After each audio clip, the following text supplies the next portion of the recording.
ايه ده؟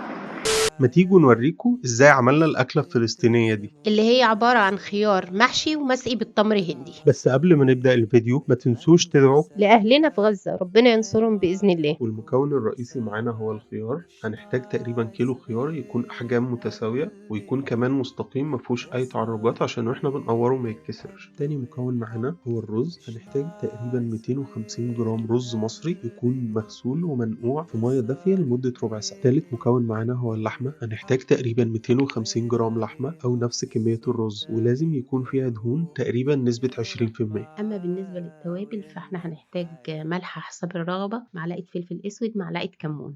كمان هنحتاج معانا معلقتين بابريكا، معلقة بهارات لحمة، مكعب مرقة مصري مش اللي بالي بالك، وهنحتاج كمان معلقتين صلصة كبار.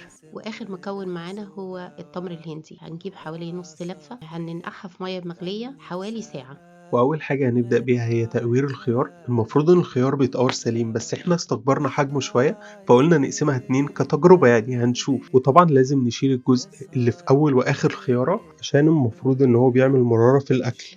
وهنا بدأنا في التقوير على طول. هو تقويره سهل من جوه لأن هو طري، فده مساعد إن إحنا نقوره بسهولة. بس خلي بالكم أول ما بتبدأوا توصلوا للقشرة الخارجية بيبقى سهل جدا إنها تتكسر، فخلي بالكم عشان ما تتكسرش. طبعا محدش يرمي قلب الخيار ده علشان هنحتاجه بعدين. وهنا مؤمن حب يعمل الوصفة الأصلية وعمل الخيارة كاملة. بس خلي بالكم وانتوا بتقوروا الخيارة، لأن الخيارة بتبقى طويلة ما بنوصلش للآخر، ودي كانت غلطتنا فما تغلطوهاش. وبعد ما جهزنا كمية الخيار كلها ابتدينا نجهز الحشوة. ضفنا اللحمة على الرز، وهنا مؤمن بدأ يضيف البهارات. ابتدى يفتت المرقة المصرية مش اللي بالي بالك. بعدين أضاف الفلفل الأسود والبابريكا. وهنا حطينا الملح والبهارات اللحمة والكمون، ومؤمن حس إن الملح كتير فما حطوش كله، وطبعا الملح على حسب الرغبة.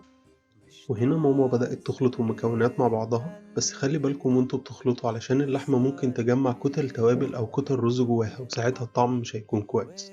وبعد ما نقلب كويس هنحتاج نضيف 50 مللي زيت أو ربع كوباية زيت. الوصفة الأصلية كان المفروض فيها زيت زيتون، بس احنا ما كانش عندنا فحطينا زيت نباتي عادي. ونكمل تقليب كويس لحد ما اللحمة والرز والزيت يتخلطوا كويس مع بعض، وكده خلطة الحشو تكون جهزت. ودلوقتي هنبدأ نحشي الخيار بالخلطة بتاعتنا ونتأكد إن الحشو وصل للآخر. وبعد ما خلصنا حشو كمية الخيار كلها اتبقت خلطة كتير، فماما جات لها فكرة إن احنا نكمل بقية الخلطة بس مش في خيار، في فلفل.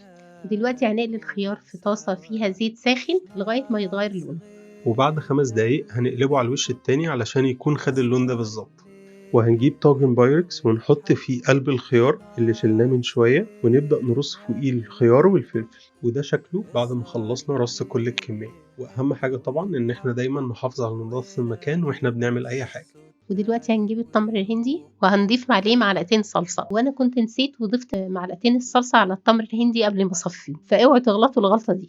هنجيب طاجن البايركس اللي رصصنا فيه الخيار وهنضيف عليه التمر الهندي اللي عليه الصلصة. ودلوقتي هناخد الطاجن ندخله فرن ساخن مسبقا على درجة حرارة 250 لمدة ساعة أو لحد لما الخيار يشرب التمر كله. وده شكله بعد ما خرج من الفرن وبقى جاهز للأكل. يلا ندوق. يلا بسم الله. أنا مش عايزة تطلع أصلا. شكلي هسيبها وامسكها بإيدي. ايه ده؟ هو طعمه غريب على فكرة. طب انت عايز ايه حضرتك؟ ايه رأيك في الميكس ده؟ بص هو فيه طعم لذيذ. وحش. لا هو فيه هو طعم وحش. لذيذ، إنما هو لذيذ. لا ده انت رخم قوي، يلا رخم قوي، سئيل يعني.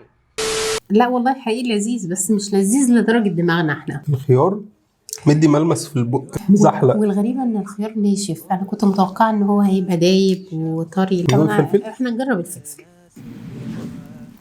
ده جامد. اقسم بالله جامد. والله جميل جدا، احلى 100 مرة من الخيار على فكرة. فلفل جامد.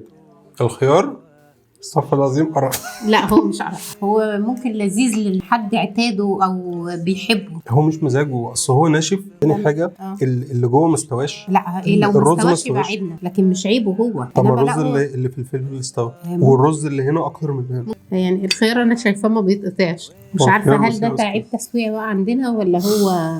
طب ماشي دوقني. عرفتي انه وحش؟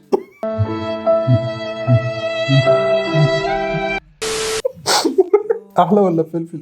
لا الفلفل. لا بس فلفل جامد. الخلاصة فلفل جامد، الخيار ما تجربوش. ثواني بس عشان اخد حتة فلفل. وانا اخترت الفلفل لذيذ.